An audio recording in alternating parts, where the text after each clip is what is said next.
कहा जा रहा है कि एक इवेंट बना दिया जाता है, लोग कभी धंधे शब्द का इस्तेमाल कर लेते हैं, तो पूरा विपक्ष अब राम मंदिर के खिलाफ ऐसा लग रहा है एक हो गया।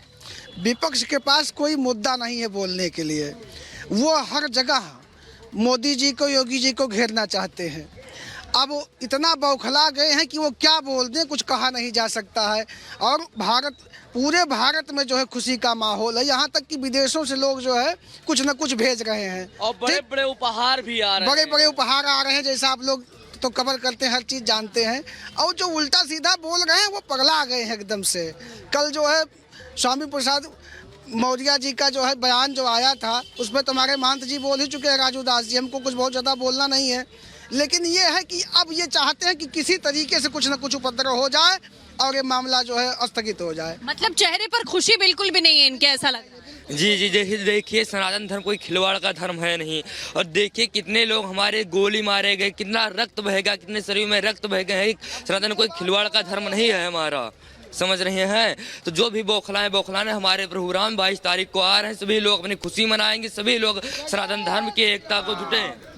और अयोध्या में तो विकास की धारा भी बह रही है, सिर्फ मंदिर निर्माण नहीं बल्कि विकास भी हो रहा है पूरा हर जगह। अरे मोदी जी अयोध्या में नहीं, पूरे सनातन जहाँ जहाँ भी हमारे हिंदू देवी देवता हैं वहाँ वहाँ कार्य हो रहा है। अयोध्या में नहीं, विंध्याचल में अभी जल्दी में गया हूँ, विंध्याचल में हुआ है।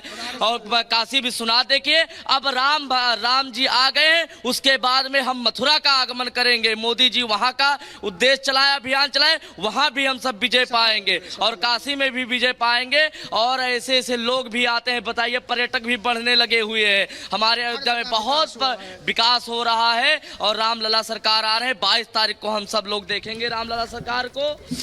यही नहीं, जितनी सड़क गली मोहल्ले हर जगह अब सफाई भी बढ़ गई है, नालियाँ बढ़ गई हैं। मतलब पूरा स्ट्रक्चर जो तैयार किया है, ये पहले से 5 साल पहले से ही तैयारी बन गई थी।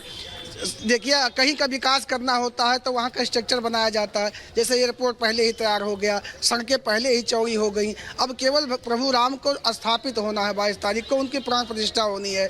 उसमें सबको निमंत्रण भेजा गया है। जिनके बाप दादा गोली चलवाए थे वो भी निमंत्रण कार्ड मांग रहे हैं। अब वो अपने पार्टी के एक पागल कुत्ता छेड़े रहते हैं कि जाइए और उपद्रव करिए। लेकिन अभी बहुत लोग तो लगातार निमंत्रण दिया गया, लेकिन वो कह रहे हैं कि हम जो है आएंगे ही नहीं। सब आएंगे, ऐसी बात नहीं है। जिनको जिनको निमंत्रण दिया गया है वो सब आएंगे, और जिनको निमंत्रण नहीं दिया गया वो दिखावा कर रहे हैं कि हमको भी निमंत्रण मिले। वो आना चाहते हैं, लेकिन क्या करें, वो बौखला गए हैं और खिसिया गए हैं। आने के लिए उनमें नाराजगी है क्योंकि वो पूरी तरह से राम भक्ति में डूबे हुए हैं। और हमारे साथ इस वक्त 2 खास मेहमान जुड़ गए हैं, आचार्य शैलेश तिवारी और आचार्य राज मिश्रा हमारे साथ जुड़े हुए हैं। आचार्य राज मिश्रा, मैं आपसे समझना चाहती हूँ, सैम पित्रोदा कांग्रेस के एक नेता है, राहुल गांधी के सलाहकार हैं। वो कहते हैं कि जनता डिसाइड करेगी कि मुद्दा क्या है, लेकिन ये जनता ने तो फैसला किया है कि जिस पार्टी ने राम मंदिर को अपने एजेंडे में रखा उसको बार बार चुना है, तो जनता तो अपना फैसला दे चुकी है। सबसे पहले तो राहुल गांधी जी को बार बार जनता अपना फैसला सुनाती है। उनकी ना समझी है कि वो जनता को समझ ही नहीं पा रहे हैं। प्रॉब्लम तो उनकी है ना। अब ना समझे तो कोई क्या कर डाले। लेकिन श्री रामचरितमानस में एक चौपाई है, चोर न चांदनी रात सुहावा। चोरों को चांदनी रात कभी नहीं भाती है, इसको ध्यान रखिएगा। चोरों को जो उजाला पक्ष होता है, शुक्ल पक्ष, वो नहीं भाता है। तो अब क्योंकि भारत का शुक्ल पक्ष उदय होने जा रहा है, और मुझे तो बड़ा सुंदर वो शब्द याद आता है कि पूरे भारत के भाग्य अब खुल जाएंगे, राम आएंगे। राम आएंगे तो भारत सजेगा, विरोधी जलेंगे, दिवाली मनेगा। ठीक है, तो ऐसी परिस्थिति में मुझे लगता है कि अब उनको नहीं समझ पाना, वो शायद आज तक भारत को नहीं समझ पाए, वो आज तक भारत की जनता को नहीं समझ पाए। और अब उनको जनता समझ चुकी, उनको जनता स्पेशली समझ चुकी है कि वो क्या करने वाले और उनकी क्या परिस्थिति है।